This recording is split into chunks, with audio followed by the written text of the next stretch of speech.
السلام علیکم ورحمۃ اللہ وبرکاتہ۔ الحمد للہ رب العالمین والصلاة والسلام علی اشرف الانبیاء والمرسلین وعلی آلہ واصحابہ اجمعین، اما بعد فاعوذ باللہ السمیع العلیم من الشیطان الرجیم من حمزہ ونفخہ ونفثہ۔ قال اللہ سبحانہ وتعالی انا نحن نزلنا الذکر وَإِنَّا لَهُ لَحَافِظُونَ۔ وقال رسول اللہ صلی اللہ علیہ وسلم الا انی اوتیت القرآن ومثلہ معہ، اللہم صل علی محمد وعلی آل محمد کما صلیت علی ابراہیم وعلی آل ابراہیم انک حمید مجید، اللہم بارک علی محمد وعلی آل محمد کما بارکت علی ابراہیم وعلی آل ابراہیم انک حمید مجید۔ معزز سامعین و حضرات، عزیز طلباء و طالبات، امید ہے کہ آپ سب ایمان اور صحت کی سلامتی کے ساتھ ہوں گے۔ آج الحمدللہ ہم نے قرآن مجید کا 14واں سپارہ اور اس میں دو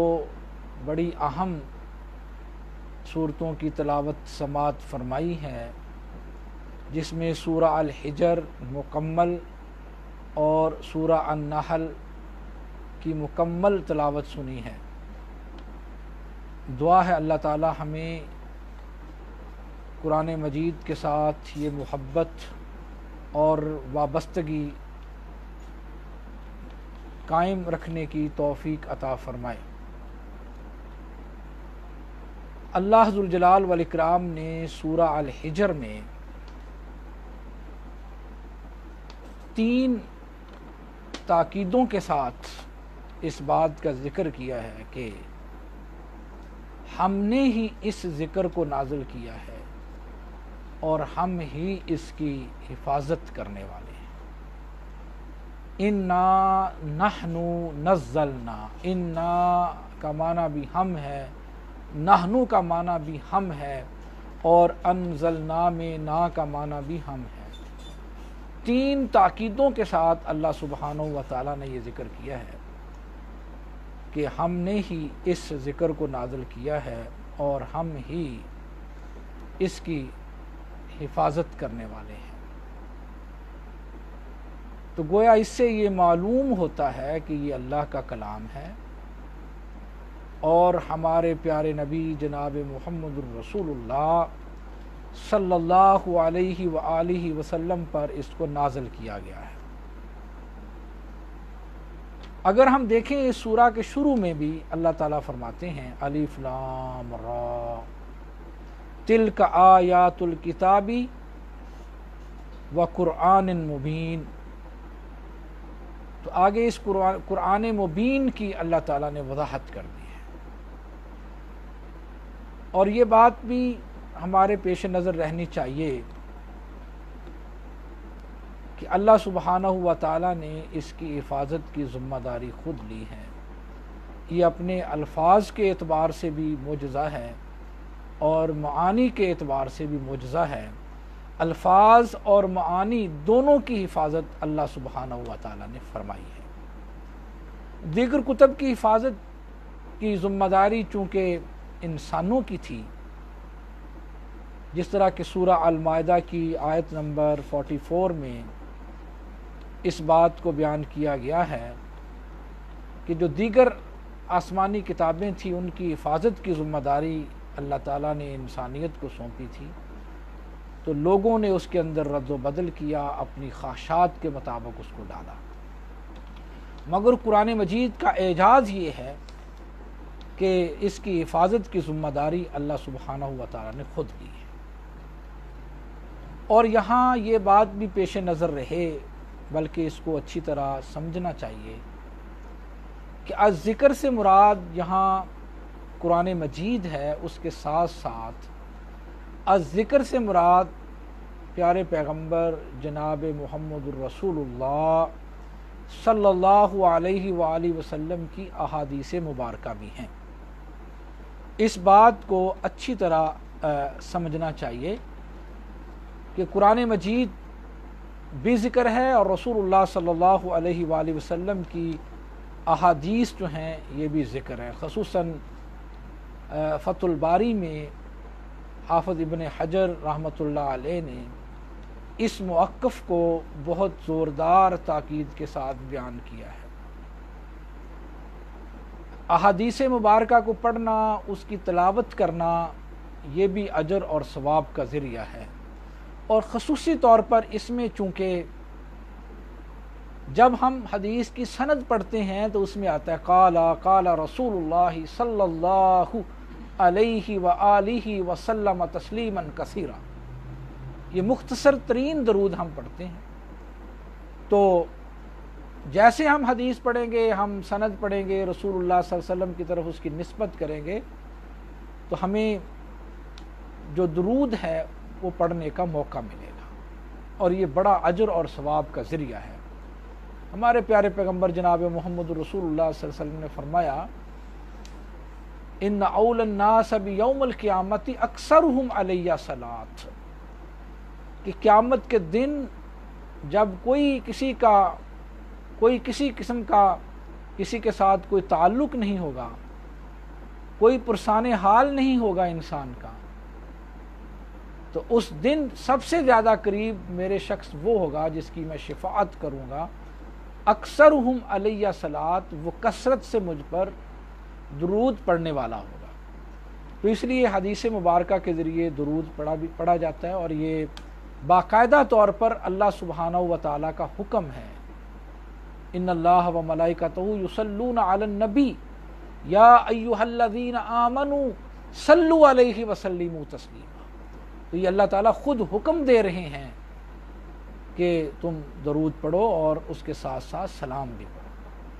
تو یہ اللہ کا حکم ہے، اس پر میں انشاءاللہ سورہ الاحزاب میں اس کی اہمیت اور فضائل پر بات کروں گا۔ تو بہرحال حدیث مصطفیٰ پڑھنا، اس کی تلاوت کرنا، یہ باعث اجر و ثواب ہے۔ جس طرح قرآن مجید پڑھنے کا ثواب ہے، اس طرح احادیث مبارکہ پڑھنے کا بھی اجر اور ثواب ہے۔ اس سے رسول اللہ صلی اللہ علیہ وآلہ وسلم کے ساتھ ایک محبت پیدا ہوتی ہے۔ دیکھیے ہمارے پیارے پیغمبر جناب محمد رسول اللہ صلی اللہ علیہ وسلم نے فرمایا الا انی اوتیت القرآن ومثلہ معہ، خبردار مجھے قرآن مجید دیا گیا اور اس جیسی ایک چیز دی گئی ہے جس کو ہم حدیث مبارکہ کہتے ہیں۔ تو ہمارے جو اسٹوڈنٹس ہیں اور عوام الناس جو ہیں، سب سے اہم بات جو ہے وہ اس سمجھنے کی یہ ہے کہ ہم قرآن مجید کے ساتھ ساتھ احادیث مصطفیٰ صلی اللہ علیہ وآلہ وسلم کی تلاوت کریں، اس کو پڑھیں، اس کو اپنی عملی زندگی میں نافذ کریں۔ دیکھیے بہت سارے اسلامی ممالک ایسے ہیں کہ جہاں پر رمضان المبارک کے اس مہینے میں جب اس کا اختتام ہوتا ہے اور قرآن مجید کا دور مکمل ہوتا ہے تو تقریب منعقد کی جا رہی ہوتی ہے، تو اس کے ساتھ ساتھ قرآن مجید منعقد کی جا رہی ہوتی ہے، اس کے ساتھ ساتھ وہاں صحیح بخاری کی جو رسول اللہ صلی اللہ علیہ وسلم کی احادیث کا مستند ترین ذریعہ ہے، اس کتاب عظیم کی بھی ساتھ ساتھ تقریب ہو رہی ہوتی ہے۔ تو اس لیے احادیث مصطفیٰ کا پڑھنا اس ذکر میں شامل ہے۔ تو دوسری بات یہ بھی ہمارے پیش نظر رہنی چاہیے کہ اللہ تعالیٰ نے قرآن مجید میں فرمایا ہے اسی سورہ میں وَلَقَدْ آتَيْنَاكَ سَبْعًا مِّنَ الْمَثَانِي وَالْقُرْآنِ الْعَظِيمِ، کہ یقیناً یہ بھی قد جو ہے یہ تحقیق کے لیے کہ ہم نے آپ کو سبعًا مِّنَ الْمَثَانِي 7 ایسی چیزیں دی ہیں جو بار بار پڑھی جاتی ہیں۔ اور اس کے ساتھ قرآن عظیم دیا ہے۔ تو یہ جو 7 بار بار پڑھی جانے والی چیزیں کیا ہیں، اس کی وضاحت قرآن مجید میں نہیں ہے کہ یہ 7 صورتیں ہیں یا 7 آیات ہیں، کیا ہے۔ یہ تو ہمیں ہمارے پیارے پیغمبر جناب محمد الرسول اللہ صلی اللہ علیہ وآلہ وسلم نے سمجھایا ہے کہ یہاں سبع من المثانی سے مراد 7 آیات ہیں، اور وہ 7 آیات سورہ الفاتحہ کی آیات ہیں۔ دیکھیں یہ حدیث ہے کہ رسول گرامی جناب محمد الرسول اللہ صلی اللہ علیہ وآلہ وسلم نے ایک صحابی کو جن کا نام تھا ابو سعید بن معلّہ رضی اللہ تعالیٰ عنہ، انہیں آپ نے مسجد میں بلایا اور مسجد میں بیٹھ کر ان کے ساتھ بات چیت کی، گفتگو کی، اور ساتھ فرمایا کہ میں تمہیں مسجد سے باہر جانے سے پہلے ایک ایسی صورت سکھاؤں گا جو قرآن کی سب صورتوں سے بڑی ہے۔ یہ صحیح بخاری میں حدیث ہے۔ تو جب مجلس ختم ہوئی تو رسول اللہ صلی اللہ علیہ وآلہ وسلم کو اس نے کہا کہ اللہ کے رسول، آپ نے کہا تھا کہ میں آپ کو ایک ایسی صورت سکھاؤں گا جو قرآن مجید میں سب سے بڑی صورت ہے۔ تو رسول اللہ صلی اللہ علیہ وآلہ وسلم نے اس کو یہ سورہ مبارکہ سکھائی،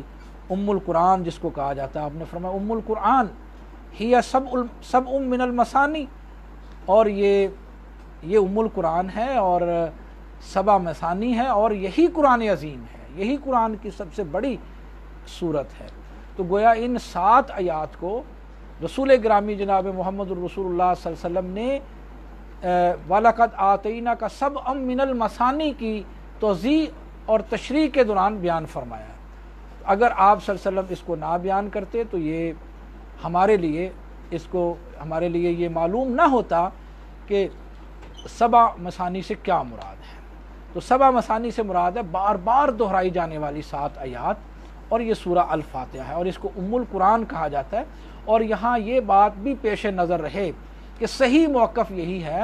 کہ یہ جو قرآن عظیم ہے، یہ جو کہا گیا ہے والقرآن العظیم، اس سے مراد بھی یہی 7 آیات ہیں جو بار بار دہرائی جاتی ہیں، پڑھی جاتی ہیں، اور ان کے اندر بڑا ایک بہترین میسج اور پیغام ہے بنی نوع انسانیت کے لیے۔ اس سے پہلے میں اس پر کچھ وضاحت بھی کر چکا ہوں۔ تو دیکھیے رسول اللہ صلی اللہ علیہ وآلہ وسلم کی احادیث حجت ہیں، اس کے بغیر ہم قرآن مجید کو نہیں سمجھ سکتے۔ اور وَأَنزَلْنَا إِلَيْكَ الذِّكْرَ لِتُبَيِّنَ لِلنَّاسِ مَا نُزِّلَ عَلَيْهِمْ، تو یہ اللہ تعالیٰ نے آپ کو ذمہ داری دی ہے کہ آپ اللہ کی آیات کی وضاحت کرتے ہیں، اس کو کھول کر بیان کرتے ہیں، یعنی آپ اجمال کی تفصیل بیان کرتے ہیں، آپ اجمال کی تفسیر کرتے ہیں، مجمل کو آپ مبین بناتے ہیں۔ تو فرمایا جس طرح کہ قرآن مجید کی یہ ایک آیت ہے، اور بہت سارے دلائل ہیں اس پر، لیکن میں ایک دلیل اور آپ کو دیتا ہوں یہاں پر، ان عدت الشہور عند اللہ 12 شہرا فی کتاب اللہ یوم خلق السماوات والارض منہا 4 حرم، یہ سورہ توبہ میں ہے۔ تو یہاں پر فرمایا گیا کہ اللہ کے نزدیک مہینوں کی گنتی جو ہے وہ 12 کی ہے، 12 شہرن ہے، اور اس میں سے 4 مہینے حرمت والے ہیں۔ اب وہ 4 مہینے جو حرمت والے ہیں وہ قرآن مجید میں تو کہیں بیان نہیں کیے گئے۔ وہ 4 مہینے جو حرمت والے ہیں اس کی تفصیل بھی رسول گرامی جناب محمد رسول اللہ صلی اللہ علیہ وآلہ وسلم نے ہی بیان کی ہے۔ اس طرح قرآن حکم دیتا ہے کہ نماز پڑھو، نماز پڑھنا کس طرح ہے، قیام کس طرح کرنا ہے، اس میں کیا پڑھنا ہے، رکوع کا کیا طریقہ ہے، سجدہ کس طرح کیا جائے گا، اس کے اندر کیا پڑھا جائے گا، یہ ساری باتیں ہمیں ہمارے پیارے نبی جناب محمد رسول اللہ صلی اللہ علیہ وسلم نے سمجھائی ہیں، بلکہ پریکٹیکل کر کے دکھایا ہے، اور یہ بات فرمائی ہے کہ لوگو صلو کما رأیتمونی اصلی، نماز اس طرح پڑھو جس طرح مجھے نماز پڑھتا ہوا دیکھتے ہو۔ زکوٰۃ دینے کا طریقہ آپ نے سمجھایا ہے۔ گویا جو دین کے مسائل ہیں وہ رسول گرامی صلی اللہ علیہ وآلہ وسلم نے پریکٹیکلی طور پر کر کے سکھائے ہیں، سمجھائے ہیں۔ یہ رسول اللہ صلی اللہ علیہ وسلم کا تعلق ہے ہماری امت کے ساتھ، یہ آپ کی ہمدردی اور خیرخواہی ہے۔ اسی لیے تو قرآن مجید میں کہا گیا نا، لَقَدْ جَاءَكُمْ رَسُولٌ مِّنْ أَنفُسِكُمْ عَزِيزٌ عَلَيْهِ مَا عَنِتُّمْ حَرِيصٌ عَلَيْكُمْ بِالْمُؤْمِنِينَ رَءُوفٌ رَحِيمٌ۔ یہی بات سمجھائے گی کہ رسول اللہ صلی اللہ علیہ وسلم بہت ہمدرد ہیں، بہت خیر خواہ ہیں اپنی امت کے لیے، کہ یہ میری امت جو ہے وہ جہنم سے بچ کر جنت میں جانے والی بن جائے۔ تو رسول اللہ صلی اللہ علیہ وسلم کی محبت اپنی امت کے ساتھ بہت گہری تھی۔ تو اسی سورہ مبارکہ میں یہ قرآن مجید کا جو تذکرہ ہے یہ بیان کرنے کے بعد اللہ سبحانہ و تعالیٰ نے سورہ الحجر میں جو قریش مکہ ہیں، نعوذ باللہ وہ رسول گرامی صلی اللہ علیہ وسلم کو مجنون کہتے تھے، مسحور کہتے تھے، جادوگر کہتے تھے، اور اس کا چرچا کرتے تھے، لوگوں میں اس بات کو پھیلایا کرتے تھے۔ اور یہ جو سورہ الحجر ہے اور یہ سورہ النحل جو ہے یہ مکی دور کا جو آخری حصہ ہے رسول اللہ صلی اللہ علیہ وسلم کا، وہی 11، 12 اور 13 نبوی، ان سالوں میں یہ آیات نازل ہوئی ہیں۔ اور وہ تلاوت قرآن مجید کو پاگل پن قرار دیتے تھے، اس طرح کے ان کے نظریات تھے اور اس کو پھیلاتے بھی تھے۔ تو اللہ تعالیٰ نے یہاں ان کا رد کیا ہے اور قوم لوط کا ذکر کیا ہے، اصحاب الایکہ کا ذکر کیا ہے، اصحاب الحجر کا ذکر کیا ہے، اور انہیں ڈرایا گیا ہے، اور ان پر جو قرآن مجید کی تکذیب کرنے کی وجہ سے، اس ذکر کو ٹھکرانے کی وجہ سے جو ان پر عذاب مسلط ہوا، رسول اللہ صلی اللہ علیہ وسلم کی جو توہین کرتے تھے اس توہین کی وجہ سے جو ان پر عذاب نازل ہوا ہے، اللہ تعالیٰ نے اس کا ذکر کیا ہے۔ تو اس بات کو سمجھنا چاہیے، بنیادی بات ہے کہ کسی بھی صورت میں اللہ سبحانہ و تعالیٰ کو اپنے پیارے محبوب جناب محمد الرسول اللہ صلی اللہ علیہ وسلم کی جو کہنے کہ رسول اللہ صلی اللہ علیہ وآلہ وسلم کو جو برا بلا کہنا ہے، آپ صلی اللہ علیہ وسلم کی جو تکذیب کرنا ہے، آپ کا جو استہزاء اور مذاق کرنا ہے، یہ کسی صورت میں بھی اللہ سبحانہ و تعالیٰ کو گوارا نہیں ہے، اور ایک مسلمان کو بھی یہ گوارا نہیں ہونا چاہیے۔ دیکھیں، ختم نبوت کا اگر مسئلہ ہے تو اس میں بھی یہ ہمیں گوارا نہیں کرنا چاہیے کہ کوئی رسول اللہ صلی اللہ علیہ وآلہ وسلم کی ختم نبوت پر ڈاکہ ڈالے۔ یہ ایک مسلمان کی غیرت کا مسئلہ ہے۔ کیوں کہ یہ ہمارا ایک بنیادی عقیدہ ہے کہ ما کان محمد ابا احد من رجالکم ولکن رسول اللہ وخاتم النبیین وکان اللہ بکل شیء علیما۔ ختم نبوت کا مسئلہ یہ عقائد کا مسئلہ ہے، اور اس کو اپنے عقیدے کا اہم حصہ بنانا چاہیے، اور اللہ سبحانہ و تعالیٰ کو یہ اللہ تعالیٰ کی ذات کو یہ استہزاء بھی رسول اللہ صلی اللہ علیہ وسلم کی ذات کے ساتھ قابل قبول نہیں ہے، اور اسی طرح آپ کے بارے میں کوئی برے بھلے کلمات کہنا یہ اللہ کو گوارا نہیں ہے۔ اور اگر قرآن مجید کی کوئی توہین کی جائے، احادیث کی کوئی توہین کی جائے، یا رسول اللہ صلی اللہ علیہ وآلہ وسلم کی اگر توہین کی جائے، تو اللہ تعالیٰ فرماتے ہیں انا کفیناک المستہزئین، کہ اے ہمارے پیارے پیغمبر جناب محمد رسول اللہ صلی اللہ علیہ وآلہ وسلم، جس طرح آپ کی حفاظت کا ذمہ ہم سورہ المائدہ میں پڑھ کر آئے ہیں، واللہ یعصمک من الناس، اور یہاں فرمایا گیا کہ یہ جو مذاق کرنے والے ہیں، استہزاء کرنے والے ہیں، یہ جو آپ کی توہین کرنے والے ہیں، اللہ تعالیٰ کی ذات خود ہی ان کے ساتھ نمٹ لے گی۔ اور دیکھیں، اگر ہمارے معاشروں میں رسول گرامی صلی اللہ علیہ وآلہ وسلم کی توہین کی جائے گی تو پھر اللہ کا عذاب آئے گا۔ سورہ نور میں اللہ تعالیٰ نے فرما دیا، واضح طور پر فرما دیا کہ اگر ہم رسول گرامی صلی اللہ علیہ وآلہ وسلم کی مخالفت کریں گے تو پھر اس کی وجہ سے ہم فتنوں میں اور عذابوں کے اندر مبتلا ہو جائیں گے۔ فَلْيَحْذَرِ الَّذِينَ يُخَالِفُونَ عَنْ أَمْرِهِ أَن تُصِيبَهُمْ فِتْنَةٌ أَوْ يُصِيبَهُمْ عَذَابٌ عَلِيمٌ۔ تو عزیز بہنوں اور بھائیوں، ہمیں اس بات کو سمجھنا ہے اور رسول اللہ صلی اللہ علیہ وآلہ وسلم کی محبت اپنے دلوں کے اندر پیدا کرنی۔ قُلْ إِن كُنتُمْ تُحِبُّونَ اللَّهَ فَاتَّبِعُونِي يُحْبِبْكُمُ اللَّهُ۔ اللہ کے ساتھ محبت کرنے کا ذریعہ رسول اللہ کی محبت ہے، اپنے گناہوں کو بخشوانے کا ذریعہ رسول اللہ کی محبت ہے۔ تو اللہ کے رسول صلی اللہ علیہ وسلم کی محبت ایک مسلمان کے دل کے اندر پیوست ہو جانی چاہیے۔ حضرت انس رضی اللہ تعالیٰ عنہ سے روایت ہے کہ رسول اللہ صلی اللہ علیہ وسلم نے فرمایا لا یؤمن احدکم حتی اکون احب الیہ من والدہ وولدہ والناس اجمعین، کہ تم میں سے کوئی شخص اتنی دیر تک ایمان والا نہیں ہو سکتا جب تک اس کے والدین اور اس کی اولاد سے بڑھ کر، پوری کائنات سے بڑھ کر میں محمد صلی اللہ علیہ وآلہ وسلم کے ساتھ اس کی محبت نہیں ہو جاتی۔ تو اس لیے اپنی محبتوں کا مرکز اور محور اللہ سبحانہ و تعالیٰ کو بنانا چاہیے، رسول گرامی جناب محمد الرسول اللہ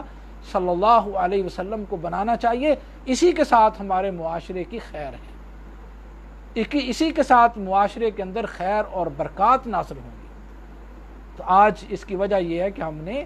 رسول گرامی صلی اللہ علیہ وآلہ وسلم کی مخالفت کر رکھی ہے، ہم نے توحید کی جگہ شرک اور ظلم کو اختیار کیا ہوا ہے، اور سنت کی جگہ ہم نے مختلف رسوم و رواج کو دے رکھی ہے۔ اس لیے رسوم و رواج کو ختم کر کے ہمیں سنت کو اختیار کرنا چاہیے، اسی کے اندر محبت، اسی کے اندر کامیابی ہے، اسی کے اندر نجات ہے، اسی کے اندر گناہوں کی بخشش کا ذریعہ ہے۔ تو عزیز سامعین محترم، اللہ سبحانہ و تعالیٰ نے اسی سورہ مبارکہ میں یہ چیز بیان کی اور ان اقوام کا ذکر کیا جنہوں نے رسول اللہ اپنے وقتوں میں انبیاء کرام کو جھٹلایا، ان پر کیسے اللہ کا عذاب نازل ہوا۔ تو پھر فرمایا نا اللہ سبحانہ و تعالیٰ نے کہ پھر ہوگا کیا کہ جب یہ بڑے بڑے جو لیڈر ہیں، بڑے بڑے جو سردار ہیں، جب یہ مارے جائیں گے اور جب یہ قتل کر دیے جائیں گے اور مارے جائیں گے، نیست و نبود ہو جائیں گے، تو پھر یہ کہیں گے کہ کاش ہمیں موقع مل جاتا، ہم رسول اللہ صلی اللہ علیہ وآلہ وسلم کی تکذیب نہ کرتے۔ اللہ تعالیٰ فرماتے ہیں ربما یود الذین کفروا لو کانوا مسلمین، یہ وہ خواہش کریں گے۔ ایک خواہش ہوتی ہے جس کو ہم تمنی کہتے ہیں، ایک خواہش ہوتی ہے جس کو ہم ترجی کہتے ہیں۔ ترجی خواہش کی تو امید ہوتی ہے کہ وہ پوری ہو جائے، لیکن یہاں پر ہے کافروا لو کانوا مسلمین، یہ ان کی خواہش پوری نہیں ہوگی کہ ان کو دوبارہ دنیا میں لٹا دیا جائے اور پھر وہ مسلمان ہو جائیں۔ یہاں یہ مسئلہ بھی سمجھ لینا چاہیے کہ انسان جو اس دنیا کے اندر اعمال کرتا ہے،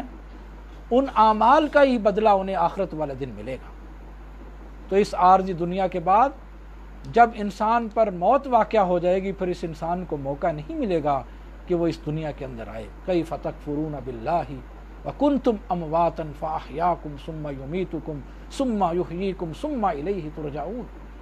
یہ اللہ سبحانہ و تعالیٰ کا اٹل فیصلہ ہے کہ جب موت آئی، انسان اگلے جہان میں چلا گیا، پھر اس جہان میں اس کی واپسی کا کوئی راستہ نہیں ہے۔ اب اس کا جو اعمال ہیں وہ اعمال اب ختم ہو گئے، بس اب اس کے لیے صدقہ جاریہ ہے جو اس کی اولاد کی صورت میں ہے، جو اس نے تعلیم پڑھائی اس تعلیم کی صورت میں ہے، اور جو اس نے یہاں خیر اور برکت کے کام کیے، لوگوں کی نفع رسانی کے لیے کام کیے، وہ صدقہ جاریہ ہے جو اسے ملے گا، لیکن اس کے اپنے اعمال تو ختم ہو جائیں گے۔ انسان کی موت سے اس کا عمل ختم ہو جاتا ہے۔ تو کفار بھی یہ خواہش کریں گے کاش ہم دوبارہ واپس لوٹ کر جائیں اور ہم مسلمان ہو جائیں۔ اللہ تعالیٰ فرماتے ہیں اب ان کو یہ موقع فراہم نہیں کیا جائے گا۔ اور دیکھیں کہ جو ان کے بڑے بڑے لیڈر تھے، ان کے بڑے بڑے سردار تھے، جو انہوں نے رویہ قریش مکہ کے سرداروں نے رسول اللہ صلی اللہ علیہ وسلم کے خلاف اختیار کر رکھا تھا، اس پر انہیں شرمندگی اٹھانا پڑی۔ خاص طور پر جنگ بدر کے موقع پر جب 70 بڑے بڑے ان کے قتل ہو گئے اور 70 بڑے بڑے سرداروں کو جب قیدی کیا گیا، تو وہ کس قدر شرمندہ تھے۔ شرمندگی کی حالت میں وہ رسول گرامی صلی اللہ علیہ وسلم اور صحابہ اکرام کا سامنا کر رہے تھے، اور پھر اصل شرمندگی تو انہیں اس وقت ہوئی جب انا فتحنا لک فتحا مبینا، اللہ تعالیٰ نے مسلمانوں کو 8 ہجری میں فتح مبین عطا کی، جب مکہ فتح ہو گیا۔ دیکھیں اس وقت ابو سفیان بھی شرمندہ ہوا اور پھر وہ مسلمان ہوا، اور آپ صلی اللہ علیہ وآلہ وسلم کے سکے چچا امیر حمزہ سید الشہداء کا وہ کلیجہ چبانے والی ہندہ جو تھی، جس پر رسول اللہ صلی اللہ علیہ وسلم کو بڑا سخت غصہ تھا، وہ بھی شرمندہ ہوئی۔ رسول اللہ صلی اللہ علیہ وسلم نے اس کو بھی اس موقع پر معاف کر دیا۔ تو اللہ سبحانہ و تعالیٰ نے یہاں جو کفار مکہ ہے ان کی شرمندگی کا بھی ذکر کیا ہے، تو رسول گرامی صلی اللہ علیہ وآلہ وسلم کا جو افق درگزر ہے اس کا تذکرہ بھی بیان فرمایا ہے۔ اسی طرح اس سورہ میں ایک اہم آیت ہے وَالْأَرْضَ مَدَدْنَاهَا وَأَلْقَيْنَا فِيهَا رَوَاسِيَ وَأَنبَتْنَا فِيهَا مِنْ كُلِّ مَوْزُونٍ وَجَعَلْنَا لَكُمْ فِيهَا مَعَايِشَ وَمَنْ لَسْتُمْ لَهُ بِرَازِقِينَ وَإِنْ عِنْدَنَا خَزَائِنُهُ وَمَا نُنَزِّلُهُ إِلَّا بِقَدَرٍ مَعْلُومٍ۔ اس کے اندر اللہ سبحانہ و تعالی نے فرمایا ہے کہ ہم نے اس زمین کو پھیلا دیا ہے اور پھر ہم نے اس زمین کے اوپر وہ بطور میخوں کے لگا دیے ہیں، وَأَنبَتْنَا فِيهَا مِن كُلِّ مَوْزُونٍ، اور ہم نے اس میں سے موقع با موقع مناسبت کے ساتھ اس میں سے ہم نے کھیتیاں اور انگوریاں پیدا کی ہیں تاکہ ہم اس کے اندر تمہارے لیے معیشت پیدا کر سکیں، تمہارے لیے روزی کا سامان مہیا کر سکیں۔ تو یہاں یہ بات سمجھنے کی ہے کہ اللہ سبحانہ و تعالی جب سے یہ زمین بنی ہے اس زمین کے اندر وسعت پیدا کرتے چلے جا رہے ہیں، وسعت پیدا کرتے چلے جا رہے ہیں، اور جتنی یہ مخلوقات بڑھتی چلی جا رہی ہیں اللہ تعالیٰ اس قدر اس زمین سے ان کے لیے ساز و سامان، ان کے لیے کھیتیاں، ان کے لیے باغات، ان کے لیے سرسبزہ پیدا کرتے چلے جا رہے ہیں۔ یہ اللہ سبحانہ و تعالیٰ کی بنی نوع انسان کے ساتھ ایک خاص ہمدردی اور خیرخواہی، اور اللہ سبحانہ و تعالیٰ کی یہ صفت رزاقیت ہے جو مسلسل اس انسان کے اوپر برس رہی ہے، انسان پر ہی نہیں بلکہ فرمایا وَإِن مِّن شَيْءٍ إِلَّا عِندَنَا خَزَائِنُهُ، کوئی بھی مخلوق ہے، خواہ وہ مخلوق سمندر کی گہرائیوں میں ہے، خواہ وہ مخلوق پہاڑوں کی بلندیوں پر ہے، خواہ وہ مخلوق صحراؤں کی وسعتوں پر ہے، زمین کی تہوں میں ہے، فضاؤں میں ہے، ہواؤں میں ہے، شمار جتنی بھی مخلوقات ہیں، آج یہ جو علوم کے اندر وسعت ہے اور جتنی مخلوقات ہیں اس کا آج اس کے اوپر تحقیقات ہو رہی ہیں، اور جدید سے جدید جو ان کی کائنڈز ہیں، جو اقسام ہیں وہ واضح ہو رہی ہیں، اور آج جو علم بیالوجی ہے اس کی کئی ایک شاخیں بن چکی ہیں، علم فزکس کی کئی ایک شاخیں بن چکی ہیں، اور جتنی بھی مخلوقات ہیں، نباتات ہیں، جمادات ہیں، حیوانات ہیں، اللہ تعالیٰ فرماتے ہیں ان اللہ هو الرزاق ذو القوۃ المتین، ان سب مخلوقات کو ہم رزق مہیا کرتے ہیں، ان کو ہم رزق فراہم کرتے ہیں، اور ان کے لیے ہم نے زمین کے اندر وسعت پیدا کر دی ہے، زمین کے اندر وسعت پیدا ہوتی چلی جا رہی ہے۔ دیکھیں جس قدر آبادی بڑھ رہی ہے اسی قدر وسائل بھی بڑھ رہے ہیں، اسی زمین سے معدنیات نکل رہی ہیں، اسی زمین سے پیٹرولیم نکل رہی ہے، اسی زمین کے اندر سے جو ہے مختلف قسم کے وسائل جو ہیں وہ وجود میں آ رہے ہیں۔ جیسے جیسے انسان تحقیق کرتا جا رہا ہے، ریسرچ کرتا چلا جا رہا ہے، اللہ سبحانہ و تعالیٰ کی ذات کی جو مہربانیاں، اللہ سبحانہ و تعالیٰ کی ذات کے اندر جو وسعت ہے وہ نمایاں طور پر واضح ہوتی چلی جا رہی ہے۔ تو ان آیات کا سائنسی مطالعہ کرنے کی اشد ضرورت ہے۔ تو اللہ سبحانہ و تعالیٰ کی ذات کی جو مہربانی ہے، اللہ سبحانہ و تعالیٰ کی ذات کی جو اس انسانیت پر مہربانیاں وہ مزید واضح ہوں گی۔ تو اسی لیے یہ جو سورہ نحل ہے اس کے اندر اللہ تعالیٰ نے توحید کا ذکر کیا ہے، رسالت کا ذکر کیا ہے، اور پھر جو اللہ تعالیٰ کی مخلوقات ہیں کس طرح وہ انسان کی خدمت میں لگی ہوئی ہیں، اور ان تمام مخلوقات کے اندر اللہ تعالیٰ نے کیسے انسان کے لیے نفع رکھا ہے۔ اور خصوصی طور پر اللہ تعالیٰ نے سورہ نحل میں شہد کی مکھی کا ذکر کیا ہے، اور نحل کو مکھی، شہد کی مکھی کو عربی زبان میں النحل کہا جاتا ہے، اور نحل کا معنی عطیہ ہوتا ہے۔ تو یہ جو شہد کی مکھی ہے انسانیت کے لیے عطیہ ہے، اور اس کے اندر اللہ تعالیٰ نے شفا رکھی ہے۔ اور ایک جامع آیت ہے جو احکام القرآن میں بہت ہی جامع ہے، رسول گرامی صلی اللہ علیہ وسلم اس کو بہت پڑھتے تھے، ہر خطبہ میں پڑھتے تھے، ان اللہ یامر بالعدل والاحسان وایتاء ذی القربی وینہی عن الفحشاء والمنکر والبغی یعظکم لعلکم تذکرون۔ رسول اللہ صلی اللہ علیہ وسلم اس کو بار بار پڑھتے تھے، ہر خطبہ میں پڑھتے تھے۔ اس آیت کے اندر اوامر بھی بتا دیے گئے ہیں اور نواہی بھی بتا دیے گئے ہیں۔ اتنی جامع آیت ہے، اتنی جامع آیت ہے کہ اس کے اندر اوامر بھی ہیں، نواہی بھی ہیں۔ اگر آپ قرآن کا مطالعہ کریں تو آپ کو کسی آیت کے اندر اوامر ملیں گے، اللہ کے احکام ملیں گے، کسی کے اندر جن کاموں سے اللہ نے منع کیا ہے وہ ملیں گے، لیکن اس آیت کے اندر اللہ تعالیٰ نے جوامع اوامر بھی بتا دیے، نواہی بھی، یہ کام کرنے ہیں، 3 کام کرنے ہیں، 3 کام نہیں کرنے، ان کا ذکر کر دیا۔ فرما دیا تم نے یامر عدل کرنا ہے،